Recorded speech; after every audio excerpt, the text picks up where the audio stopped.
Good evening, people. My name is Manzaza Amon Hotep. I am the voice of the Most High, the Ancient of Days. All that I say unto you, I am guided of the Lord. A lot of things I will say I will not substantiate by a lot of preponderance of evidence because I'm here for the resurrection of the 144,000.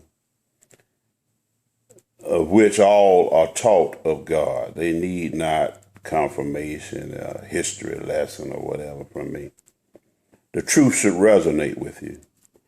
And if the truth does not resonate with you, then so be it. But once you plant a seed, and if it's planted on fertile ground, it will grow. But let me say at this time that it's obvious that I'm a black man and I speak from a black perspective.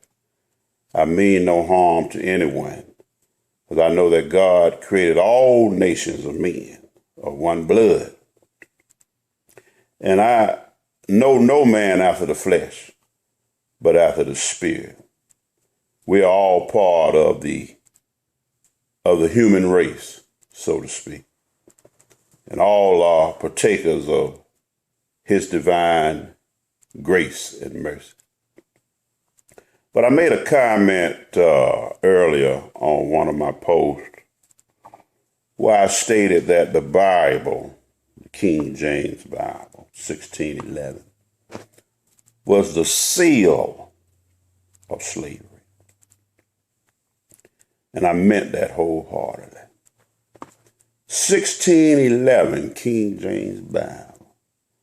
Here it is 400 years later, and it's significant if you are looking at current events and also familiar with my previous post. My second video was a call to Christians, the rapture. And hopefully all of you have viewed that.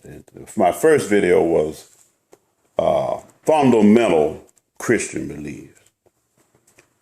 But I want to expound right now on the Bible being the seal of slavery. Honorable Elijah Muhammad gave a message one particular evening in which he brought a .38 revolver and a Bible into the assembly, and he placed them on the podium. And he looked out at the audience and he said, "One of these will move you." And it's true. A lot of the modern day religions were forced through violence upon the masses of men. It has been historically used as a tool to control the mind of the masses. Now, we were brought over here, I am told, late 1500, 1595, somewhere around there. And I want to say that it is easy to capture and to harness, enslave a man physically. But to really enslave him, you need to reach his mind. You need to reach his soul. You need to break him. And many tactics were used against us as black people during slavery to break the spirit of the black man. And the Bible is the principal tool to do this. Cursed be Ham and his descendants, hewers of wood and drawers of water and so forth, and so on, a servant to all his brothers, and etc. And these scriptures were used to justify our enslavement.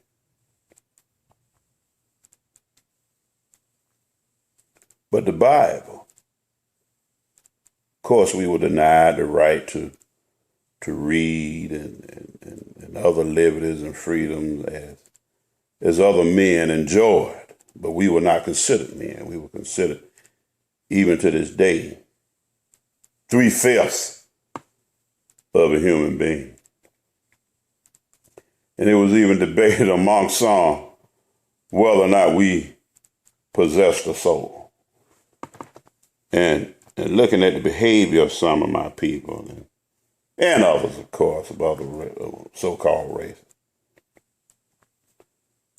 I wonder too, do we have a soul? But anyway, the Bible, the seal of slavery.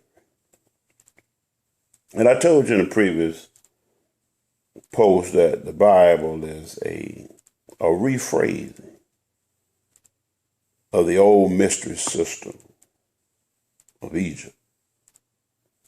And it was tweaked for modern times in 1611.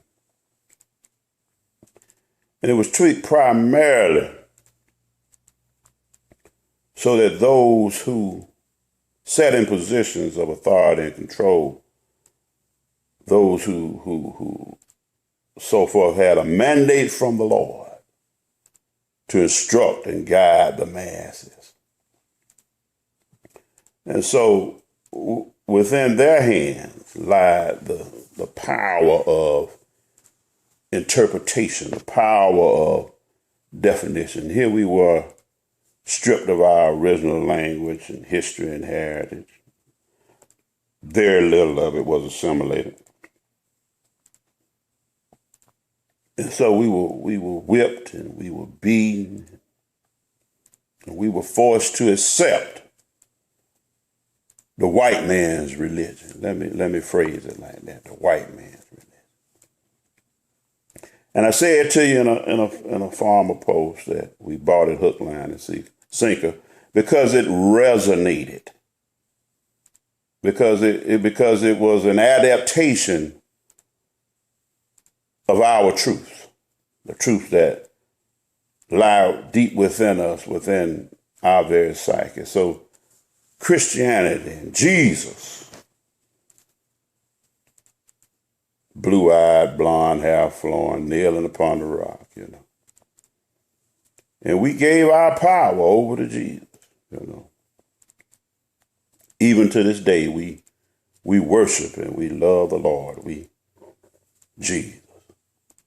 And I too love Jesus, but I love Jesus in a different way than what most people love Jesus. I love the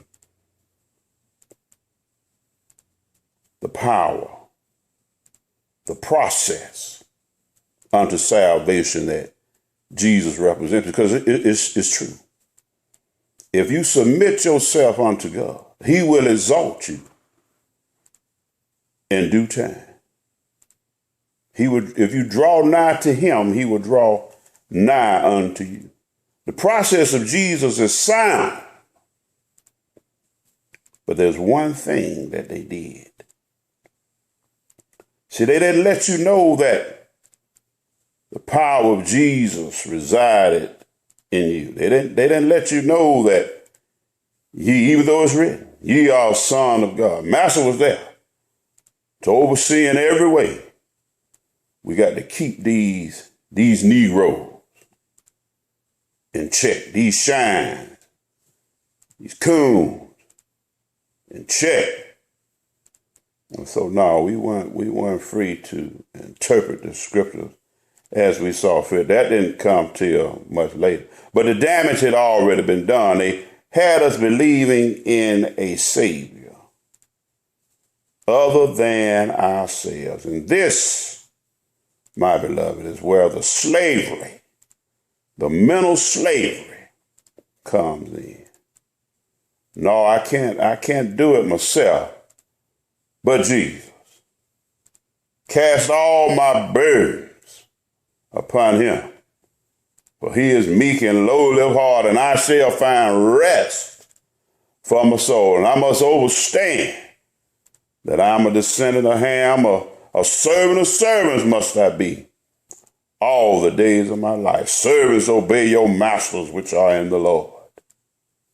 Yes, these are the scriptures. that they brainwashed us with, made us believe that we were animals, worthy of slavery and servitude and control.